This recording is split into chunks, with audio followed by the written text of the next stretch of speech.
Nosso tema de hoje é o Tribunal de Contas e os auditores de controle externo. E recebemos aqui o Ivan Farias e o Marco Hugo, apenas relembrando então, e continuaremos esse nosso debate enriquecedor para a nossa sociedade, Ivan. E aí, é nesse momento em que nós precisamos saber um pouco sobre os auditores de controle externo, sobre uma PEC de 2016 que visa o aprimoramento dos serviços. O que podemos esperar dessa evolução dos tribunais de contas? Isso, essa PEC é a PEC 40 de 2016. Ela surgiu como uma forma de proposta vinda dos auditores de controle externo por intermédio da nossa Associação Nacional dos Auditores de Controle Externo dos Tribunais de Contas do Brasil, a ANTC, sendo demandada pelos próprios parlamentares, senadores, com as questões das pedaladas fiscais. Então, o parlamento buscou a ANTC como uma entidade técnica, conhecedora das necessidades que a gestão possui e os tribunais de conta precisam, nesse sentido, se adequar, e veio trazendo várias sugestões para que se pudesse evitar novas pedaladas fiscais. Então, o primeiro ponto aí é o prazo para o julgamento das contas presidenciais, né? Que nós sabemos que a Constituição já prevê os 60 dias para a emissão do parecer. No entanto, não há ainda essa previsão para o julgamento. Então, as pedaladas fiscais, elas acabam que, nesse ambiente de um julgamento que demore a acontecer, há um risco, né, de repente, a fiscalização e o retorno desse recurso seja cada vez mais difícil. Então, impor um prazo para o julgamento, ele protege o recurso público, protege a gestão pública.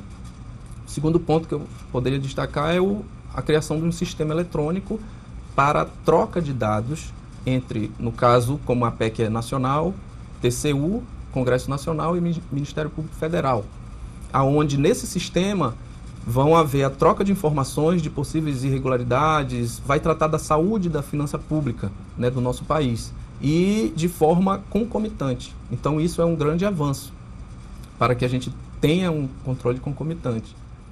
Outro ponto é a estimativa de impacto e compatibilidade com a política fiscal, quando houver propostas que possam advir do parlamento que impliquem aumento de despesa. Então, se implica aumento de despesa, é necessário que, junto com esse aumento, venha todo um estudo de impacto financeiro e da sua compatibilidade, né? Compatibilidade com a política fiscal.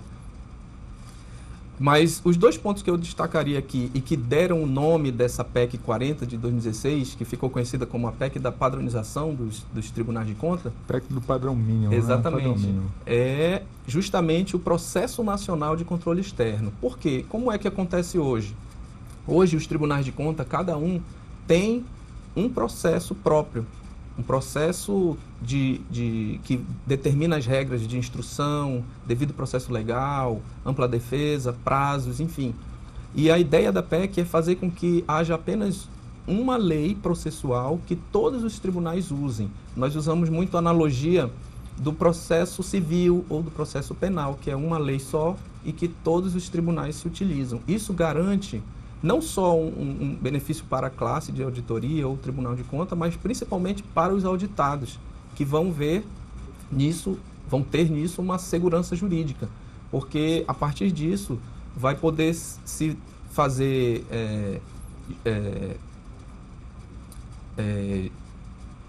uniformização da jurisprudência.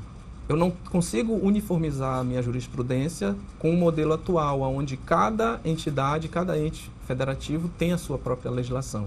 E com um processo nacional eu consigo trazer uma segurança jurídica para o jurisdicionado.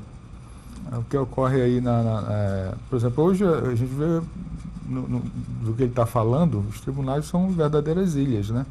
Aqui é um caso, no outro estado é outro, e outro assim e assim, quer dizer, cada um tem sua legislação, né? Eu ainda levantaria mais um ponto, isso dificulta até mesmo para o advogado que trabalha nessa área. Se ele precisar fazer um trabalho, ele trabalha no Amazonas, ele precisar fazer um trabalho No Tribunal de Contas do Estado do Acre, por exemplo, lá tem outra legislação, é uma outra dificuldade, uma outra não consegue criar uma jurisprudência administrativa, uma outra legislação processual, né, que ele vai ter que se debruçar para trabalhar lá naquele tribunal. Outro ponto que eu posso destacar aqui é uma lei complementar de norma geral. Então, enquanto o processo nacional ele aponta para fora, ou seja, para o jurisdicionado, para que ele tenha uma regra uniforme, padronizada, a lei complementar ela vai apontar para dentro, digamos assim, ou seja, para dentro dos tribunais de conta. Ela vai estruturar e padronizar as regras gerais de funcionamento e composição dos tribunais. Por exemplo, os requisitos para quem vai chefiar o setor de auditoria, quais são as atribuições do auditor de controle externo, os requisitos, objetivos e atribuições dos membros, tanto conselheiros, membros do Ministério Público. Então ela vai trazer, mais uma vez, uma padronização, só que dessa vez interna, né, para dentro dos tribunais de contas. Não sei se o Marco quer complementar alguma coisa. A questão, já falaste, mas só para complementar, né, traz para dentro da Constituição a figura do auditor de controle externo, porque é uma atividade de Estado, né? Atividade exclusiva de Estado, que tem a previsão lá no artigo 247 da Constituição, embora não regulamentada, não todas, muitas são, outras não, e isso também traz mais segurança jurídica para o gestor, porque quando você está fiscalizando alguém que está administrando recursos públicos, você vai lá mexer com os direitos subjetivos desse gestor, né? Então, nada melhor que seja reconhecida essa carreira como uma carreira de Estado, realmente, né? Apesar de ser, né? Mas reconhecido legalmente, constitucionalmente, e assim, por ser uma coisa específica de atividade fim e trará com certeza mais segurança jurídica. Então, é notório que é um projeto de emenda constitucional extremamente importante para o funcionamento desse órgão de controle também, que exerce uma função essencial para a fiscalização dos nossos órgãos, das nossas secretarias, do Poder Executivo, do Poder Judiciário. Então, com certeza contribuirá para a boa gestão, não é? Então, Ivan, Marco Hugo, nós vamos fazer mais uma pausa para o nosso intervalo comercial e voltaremos em seguida com o nosso terceiro e último bloco.